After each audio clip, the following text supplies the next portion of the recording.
Now, former Nigerian President Olusegun Obasanjo has refuted long-standing claims that he attempted to extend his presidency beyond 2 terms, insisting that he never sought such a move. Well, Obasanjo made the remarks on Wednesday during the Democracy Dialogue hosted by the Goodluck Jonathan Foundation in Accra, Ghana. He stressed that no evidence exists to back that speculation. Now, elsewhere on the political divide, former Kaduna State Governor Nasir El-Rufai has drawn a controversial comparison between Nigeria's current political trajectory and that of Cameroon under long-serving President Paul Biya, warning that unless Nigerians act decisively in the 2027 election, President Bola Tinubu could emulate Biya's decades-long tenure. He also further took a dig at the president, describing him as a fake Democrat, especially over the recent alleged attacks on members of the African Democratic Congress, ADC, in parts of the country. Speaking when former Vice President Atiku Abubakar paid him a solidarity visit in Abuja over the recent altercation that ensued during a meeting of the opposition party in Kaduna, the former Minister of the Federal Capital Territory said that Tinubu intended to take after some sit-tight African leaders who have failed to vacate their seats after spending decades in power. Now, lastly, the Forum of State chairman of the defunct Congress for Progressive Change yesterday reiterated its support for President Bola Ahmed Tinubu ahead of the 2027 presidential election. It also distanced itself from the recent visit of some of its members to the Abuja residence of former Vice President Atiku Abubakar, describing it as the personal decision of a few individuals who did not represent the position of the group. While the forum also urged the presidency and the ruling All Progressives Congress to address what it called the continued marginalization of the CPC bloc within the APC. Well, so many juicy issues to dissect this morning. And joining us to do so for the political brief is Arise Director of News and Politics Editor, Sumner Sambo. Sumner, good morning. Welcome to the morning show today. Good morning, Vimbai. Good morning, Dr. Abati, and good morning, Rufai. Morning, Sumner. Okay, Sumner, good morning. I can go to town on the topics, but I don't want to do that. I would prefer to listen to you. First, on the President Olusegun Obasanjo saying that if he wanted a 3rd term, he could have achieved it.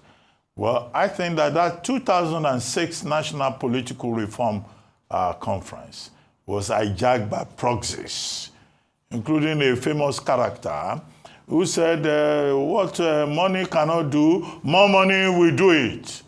And that National Political Reform Conference was also not backed by law, which is the basic difference between the 2006 National Political Reform Conference and the 2014 National Political Conference by the Jonathan administration. But the devil is in the details. In other words, I'm saying, in my view, I think President Obasanjo was right when he said, look, his interest was debt relief, not 3rd term. But we run a country where people are more interested in their own pockets, and they will fight proxy wars, and they will try to enrich themselves.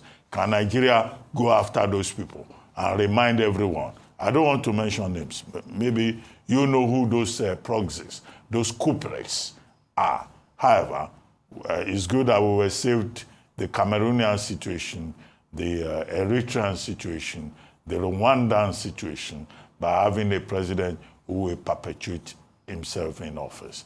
My question to you is, do you think it can happen here someday? With Nasir El-Rufai saying, oh, Tinubu wants to be president for life. Now, that takes me to Nasir El-Rufai. What proof does he have? Is there a proof that Tinubu wants to be president for life? I don't think we can know that until after the 2027 elections. I think Tinubu now wants to win in 2027. So after 2027, we'll watch how he behaves. But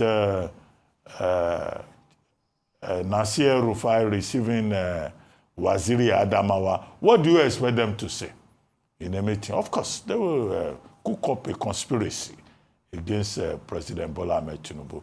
But do you, as the main watcher of politics, have you seen from body language or behavior that President Tinubu wants to be president for life? Those are my two posers. All right, thank you, Obati, and so good to have our viewers joining us once again. Let's start with the issues of the third term, the aborted third term, as many would like to put it. The first point here is that not so many Nigerians, people within the international community actually believe former President Olusegun Obasanjo. Because, some of the things that led up to that event that happened, that culminated on May 16, 2006, being defeated at the floor of the Senate chaired by then Senate President Kenny Namani, showed that there was a deliberate attempt, actually, at trying to see how Obasanjo could actually get a sort of tenure elongation. So let's just assume we're not going to use this word third term. Some sort of tenure elongation based on what had been happening within the polity and then the trust that a whole lot of Nigerians and people within the international community had in Obasanjo. And then they believed that Obasanjo performed more within 2003 and 2007. And so most of the reforms that happened within this period. And then the time for him to exit was now looking too short.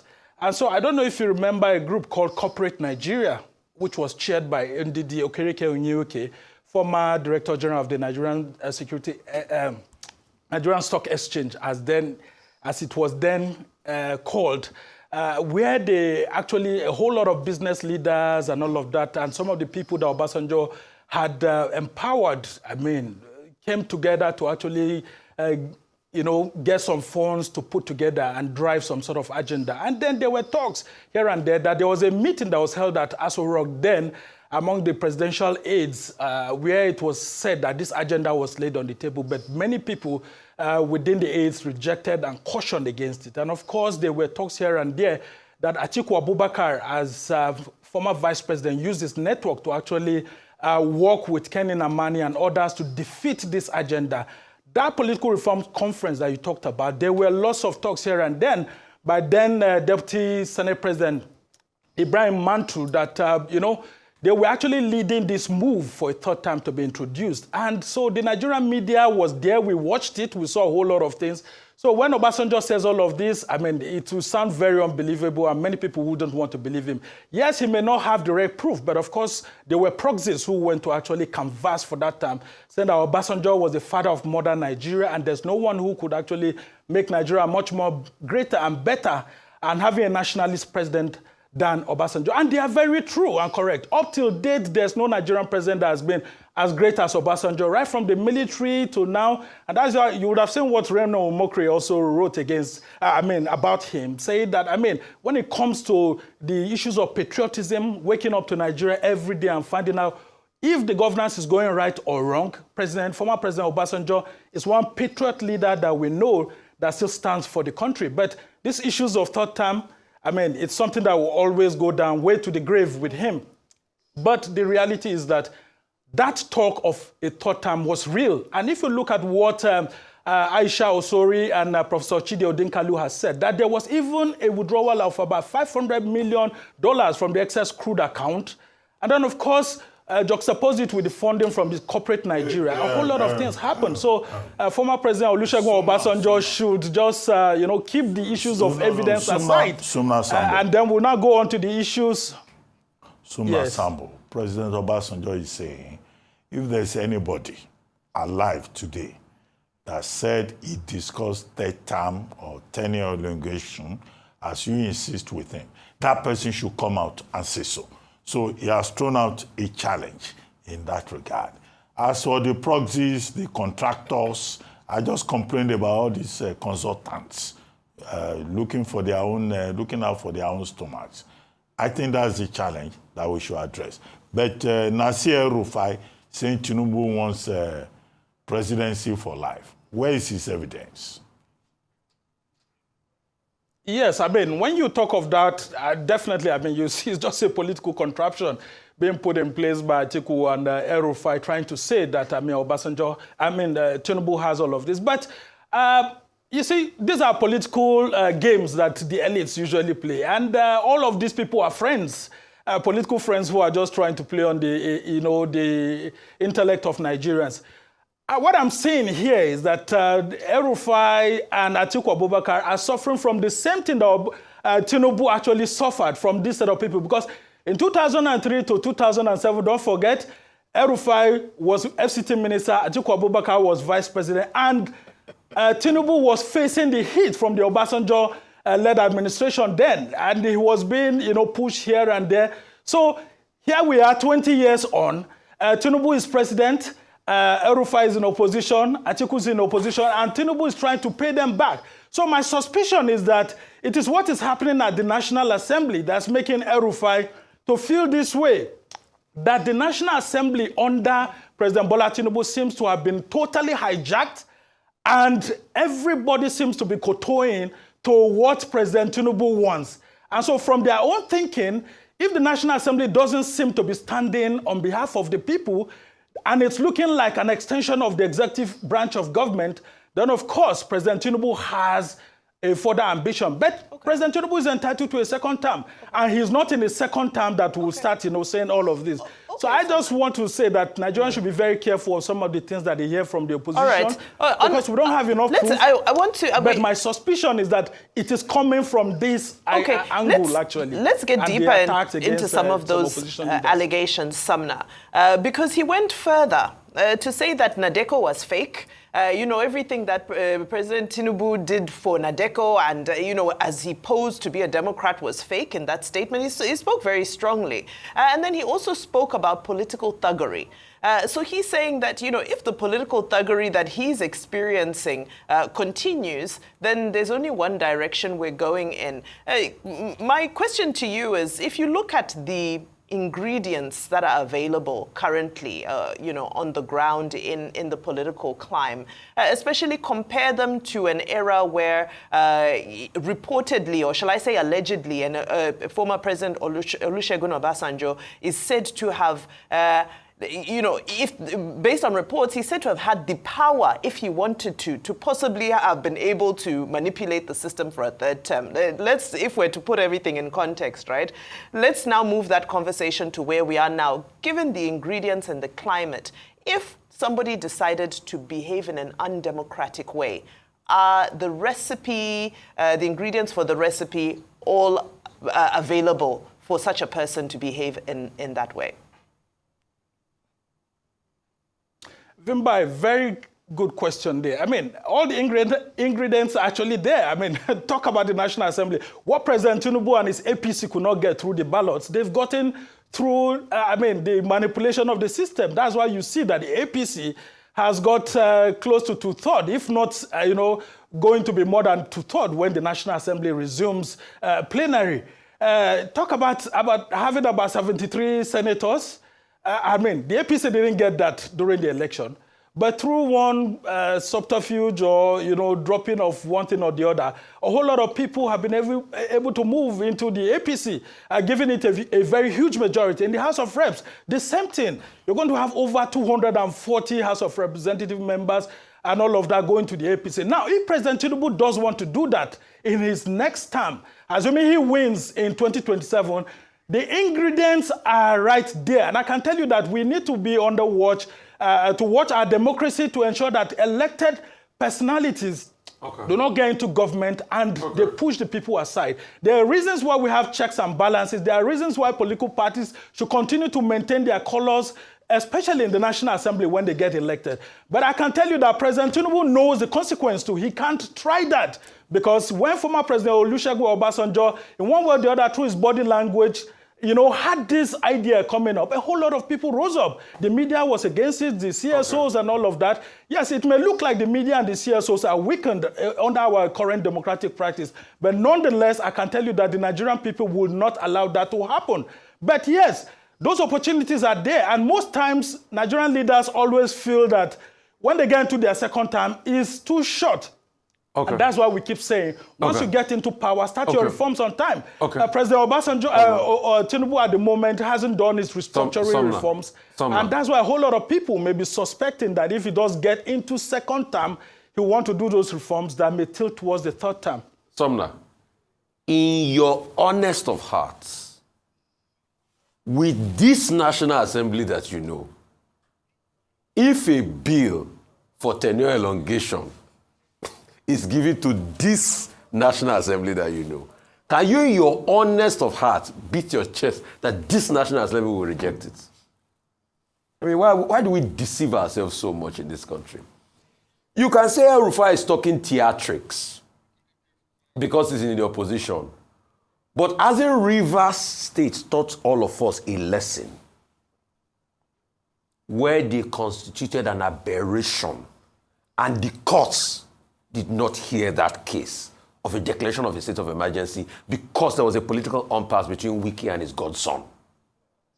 So if that could happen, and even while the president was trying to explain himself away, that's why I said, he will explain, tire. Because we know the truth. Wike came on TV and said if he wanted to extend state of emergency, he will extend it. So people that can give state of emergency, who says that they can't get a tenure elongation if they want?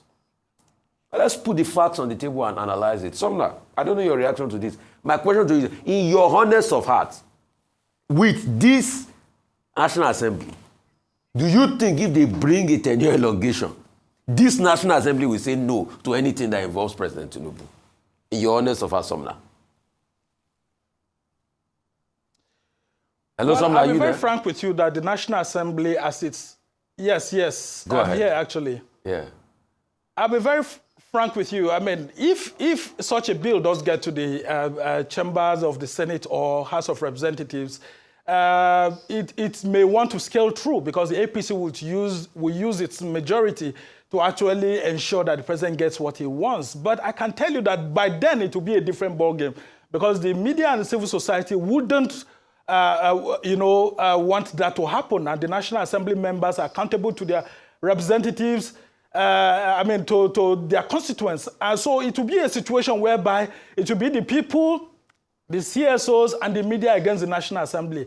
There's a tendency that people in the National Assembly may want to pursue such an agenda, but I can tell you that with pressure from both the media, the civil society, and the people themselves, that wouldn't happen. And I don't see President Tinubu wanting to do that because he knows the consequences of doing that. And that's why we keep saying that if we have a National Assembly that have different colors of political parties, it is better for everybody because we cannot all be thinking the same way in democracy. And that's why we have a multi-party democracy. I see, no matter how you would hate former President Buhari about it, he always canvassed for a multi-party democracy to be given an opportunity because he knows what happened while he was in opposition. And I think that this is the time to call on President Tinubu to actually do the reforms that he talked about while he was in the opposition. The issues of INEC chairman, the next INEC chairman, like I keep saying every time I come here, Nigerians must not leave that system to the executive alone. Let's have an idea on who the next INEC chairman is. We should have enough time to debate the good and the bad aspect of the person. Okay. And then, of course, let's look at other reforms, the issues of restructuring. Why has President Tinubu and his APC not do all the restructuring that they promised? The El-Rufai committee that was set up by the APC and all the reforms that they proposed, it hasn't been done. So maybe these are the sum total of the things that are making El-Rufai, Atiku, and all others saying that. Thank you very much. It's clear that we're pointing towards if they will give me the job, one-party system. If they will give me the job, I would like to be the next INEC chairman and help them to run elections. But would they consider me? You know, so many political issues on the table, including Ibokite Ibas in Rivers, who is saying nobody should probe the 6 months. But thank you very much. We'll keep dealing with these issues as we move towards 2027, and we'll continue to insist on electoral reform, good governance, and democratic rule.